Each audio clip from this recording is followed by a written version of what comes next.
वृश्चिक राशि वाले व्यक्तियों, आपके लिए 22 से लेकर के 28 सितंबर तक का यह सप्ताह कैसा रहने वाला है, आपका राशिफल और नक्षत्र फल यहां विस्तार के साथ आपको बताने जा रहा हूं। लेकिन आपका यह सप्ताह कैसे रहेगा, सार रूप में बोलूं तो करियर और व्यापार में शानदार वाली उन्नति दिखाई देती है, लेकिन कई मामलों में उठापटक भी रहेगी आपके लिए। 24, 25, 26 ये 3 दिन आपके लिए इतने ज्यादा अच्छे नहीं है। तो किन क्षेत्रों में आपको श्रेष्ठ फलों की प्राप्ति होगी, किन क्षेत्रों में दिक्कत रहेगी, आपका राशिफल नक्षत्र फल यहां बताऊंगा। तो आपको अपना जन्म राशि जन्म नक्षत्र नहीं पता है तो अपनी date of birth time place हमें या तो व्हाट्सअप कर दीजिए या कमेंट में लिख दीजिए, तो हम देख करके बता देंगे। उसके आधार पर ही ये राशिफल आपको देखना है, लग्न या बोलते नाम से नहीं देखना है, जन्म राशि के आधार पर देखना है। तो इस वीडियो को लाइक करो, सब्सक्राइब करो और हाइप करो, हमारे चैनल को सब्सक्राइब करो और इस वीडियो को हाइप करो ताकि ज्यादा से ज्यादा लोगों तक पहुंचे। शुरुआत करते हैं सबसे पहले आपके स्वास्थ्य के मामले में ये सप्ताह कैसा रहेगा। तो भाई देखो, स्वास्थ्य के मामले में इतनी पॉजिटिविटी यहां दिखाई नहीं देती है। आपकी राशि है वृश्चिक, ठीक है, आपकी राशि का स्वामी कौन है, मंगल, और मंगल कहां से ट्रांजिट कर रहा है, 12वें भाव से। 12वें भाव से मंगल का ट्रांजिट अच्छा नहीं मानते।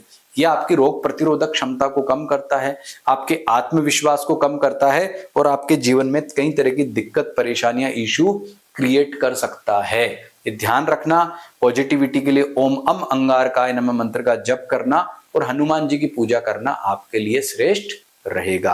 अब बात करते हैं आपका इस सप्ताह में भी ज्यादा कब ध्यान रखना है, तो 24, 25 और 26 ये 3 दिन जो है ना आपके, इसमें आपको ज्यादा ध्यान रखना है, देख सकते हैं आप। अब बात करते हैं आर्थिक स्थिति। तो आर्थिक स्थिति के मामले में आप देखेंगे कि आपके लिए सप्ताह अनुकूल कह सकते हैं।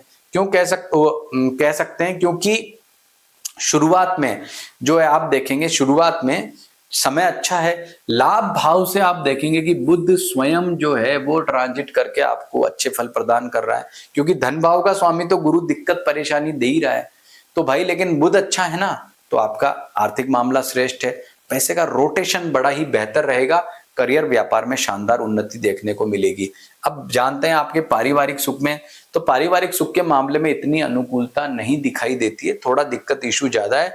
बीच के दिनों में आपको सतर्क रहना होगा, माता पिता के स्वास्थ्य के प्रति भी थोड़ी चिंता रह सकती है। माइनर, मेजर नहीं, कोई ज्यादा दिक्कत वाली बात नहीं है, होगा तो उसका तुरंत आपको समाधान भी मिल जाएगा। विद्यार्थियों के लिए समय बड़ा ही उठापटक वाला है। शुरुआत के 2 दिन में भी जहां दिक्कत है तो वहां 24, 25, 26 में भी समस्या नजर आती है, यानी कि आपको काफी हद तक सावधान सतर्क रहना होगा। मामला इतना पॉजिटिव नहीं दिखाई देता है, तो आपको सतर्क रहना होगा, एकाग्रता अच्छी रहे, इसके लिए आपको ओम ब्रीम बृहस्पति नमः मंत्र का जप, मां सरस्वती की पूजा आराधना करनी। वैसे भी इस सप्ताह नवरात्र करो, अच्छी बात है। अब बात करते हैं व्यापारियों के लिए। व्यापारियों के लिए अच्छा कह सकते हैं, धन लाभ, जैसे मैंने लिखा देखो, करियर और व्यापार में उन्नति लिखी ना, क्योंकि व्यापार के दृष्टिकोण से यह सप्ताह बहुत ही अच्छा है, बहुत ही अनुकूलता नजर आती है, पॉजिटिविटी नजर आती है। तो व्यापारियों के लिए हर दृष्टिकोण से समय श्रेष्ठ है। तो आपको तो प्रसन्न हो जाना चाहिए, क्योंकि आपको मिल रहे हैं शानदार फल, तो आपको टेंशन लेने की बिल्कुल भी जरूरत नहीं है। आपके लिए हर दृष्टिकोण से जो है फल अच्छे कहे जा सकते हैं। अब बात करते हैं नौकरी पेशा वालों का। तो भाई नौकरी पेशा वालों का जो समय है वो अच्छा बना हुआ है, आपके जो नौकरी में उन्नति का श्रेष्ठ योग बनता दिखाई दे रहा है, यानी आपका जो ये सप्ताह है ये करियर के दृष्टिकोण से अच्छा है। अगर आप जॉबलेस हो तो जॉब के लिए प्रयास करना तो भाई करो, इसका लाभ दिखाई देगा, अच्छी बात है।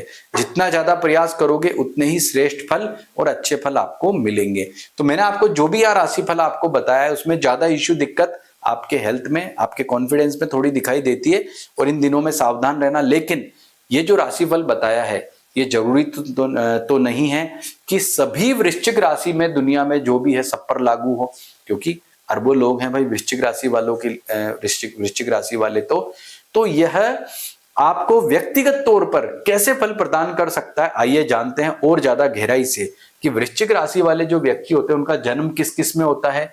एक तो विशाखा, अनुराधा और ज्येष्ठा नक्षत्र में होता है। यदि आपका जन्म विशाखा में है तो शतभिषा आपका कर्म और आद्रा आपका भाग्य नक्षत्र है। यदि इनमें कोई पाप ग्रह ट्रांजिट करेगा तो दिक्कत है और शुभ ग्रह ट्रांजिट करेगा तो अच्छा है। तो हमने क्या देखा कि विशाखा नक्षत्र में कोई ग्रह ट्रांजिट कर रहा है क्या, नहीं कर रहा। शतभिषा में कर रहा है क्या, नहीं कर रहा, और आद्रा नक्षत्र में भी नहीं कर रहा है। देखो चेक करो यहाँ पे, नहीं कर रहा ना। तो इसका मतलब ये आपको जो फल बताए हैं एज इट इज यहाँ मिलने वाले हैं। अब अनुराधा में आ जाइए। अनुराधा में हमने क्या देखा कि अनुराधा में कोई नक्षत्र ट्रांजिट नहीं कर रहा, लेकिन पूर्वा भाद्रपद जो कि आपका क्या है, पूर्वा भाद्रपद आपका है कर्म नक्षत्र, और पूर्वा भाद्रपद में से कर रहा है राहु ट्रांजिट जो कि आपके चौथे भाव में भी है ना। यहाँ पे देखो चौथे भाव में राहु बैठा है, नेगेटिव है, दिक्कत वाला है। यानी कि पूर्वा भाद्रपद में राहु अनुराधा वालों को कर रहा है वेद। तो अनुराधा नक्षत्र वालों सावधान हो जाना। ओम राम रावे नमः मंत्र का जप करना आपके लिए जरूरी है, नहीं तो जीवन में बहुत दिक्कत, परेशानी, इश्यू क्रिएट हो जाएगा। अब बात करते हैं पुनर्वसु वालों की। तो पुनर्वसु नक्षत्र में हम क्या देखते हैं कि पुनर्वसु नक्षत्र में सबसे शुभ ग्रह जो होता है गुरु, वो ट्रांजिट कर रहा है। तो अच्छी खुशखबरी है ना। तो भाई अनुराधा वालों के लिए एक दुख भरी खबर तो एक खुशखबरी हो गई ना, बैलेंस हो गया ना मामला। तो ये बैलेंस होना बहुत ही बेटर है, यानी भाग्य के दृष्टिकोण से, कॉन्फिडेंस के दृष्टिकोण से आपके लिए ये बात बहुत अच्छी है कि गुरु आपको बेस्ट फल प्रदान कर रहा है, मिला जुला फल है। लेकिन पारिवारिक सुख में दिक्कत है, उसका ध्यान भी आपको रखना पड़ेगा। अब बात करते हैं ज्येष्ठा नक्षत्र वालों की।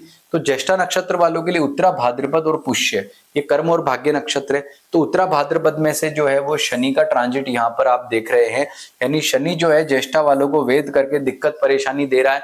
तो ओम शम शनैश्चराय नमः मंत्र का जप जरूर करना, नहीं तो बहुत दिक्कत हो जाएगी, और हनुमान जी की पूजा भी करना। और पुष्य नक्षत्र में हम देखते हैं तो पुष्य नक्षत्र में तो किसी ग्रह का ट्रांजिट नहीं है। तो ज्येष्ठा वालों का दिक्कत समस्या ज्यादा दिखती है, अनुराधा का बैलेंस हो रहा है फिर भी, और विशाखा नक्षत्र वालों का ज्यादा टाइम बढ़िया कह सकते हैं। ये नक्षत्र फल हमने देखा। अब जानते हैं कारकत्व के आधार पर, यानी कि आपका व्यक्तिगत कैसे बनाए, यानी कि आपका लग्न क्या है, इसके आधार पर आपके लिए यह सप्ताह कैसा रहेगा। तो आप क्या देखेंगे कि मंगल यहाँ नेगेटिव है, इस बात को गौर से देखना। मंगल यहाँ सबसे ज्यादा नेगेटिव आपको 12वें घर से फल प्रदान कर रहा है। लेकिन ये किनको ज्यादा दिक्कत देगा मंगल, जिनका मंगल लग्न के आधार पर अकारक होगा। और किनका अकारक है, अगर आपकी वृश्चिक राशि है लेकिन आपका वृषभ, कन्या, मकर, मिथुन, तुला या कुंभ लग्न है, तो ऐसी स्थिति में मंगल आपको ज्यादा दिक्कत, परेशानी या इश्यू दे सकता है। वहीं आपका लग्न मेष, सिंह, धनु, कर्क, वृश्चिक, मीन है, तो कोई टेंशन नहीं है, मंगल आपको ज्यादा दिक्कत नहीं देगा। यह सिद्धांत आप समझोगे तो आपको पता लग जाएगा कि कैसे राशि में जो है ग्रह फल देते हैं। अब बात करते हैं भिन्नाष्टक वर्ग की। भिन्नाष्टक वर्ग क्या होता है? अपनी जब जन्म कुंडली आप बनाओगे, जन्म कुंडली देखोगे तो उसमें अष्टक वर्ग होते हैं अलग अलग ग्रहों के, उसको भिन्नाष्टक वर्ग कहते हैं। प्रत्येक ग्रह का अलग एक भिन्नाष्टक वर्ग होता है। हम यहाँ एग्जाम्पल में देखते हैं मंगल का।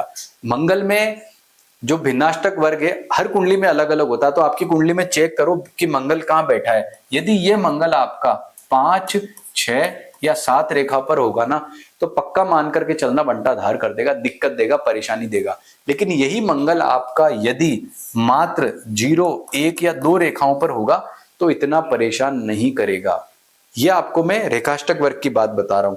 तो ये चारों चीजें मिला के, ये रेखाष्टक वर्ग, ये लग्न, ये नक्षत्र, चारों चीजें मिला करके फिर बनता है एक बढ़िया राशिफल, जिससे हम क्या जान पाते हैं कि मेरा समय कैसा है। तो ये बाकी सूचना मैंने आपको बता दी। 2 सूचना आप अपने कुंडली के हिसाब से जो है तय कर सकते हो। यानी कि इतनी बढ़िया बढ़िया आपको बातें बताई, इतनी शानदार बातें बताई, तो भाई जो है इस वीडियो पे लाइक भी बनता है और चैनल को सब्सक्राइब भी जरूर आपको करना है। और एक बात कि इस वीडियो को हाइप भी कर दो। और शारदीय नवरात्र प्रारंभ हो रहा 22 तारीख से, तो मैं माँ दुर्गा से प्रार्थना करता हूं कि आपको जो है बहुत बहुत उनका आशीर्वाद मिले, सभी वृश्चिक राशि वालों का कल्याण हो, मंगल हो, ऐसी मैं कामना करता हूं। नमस्कार।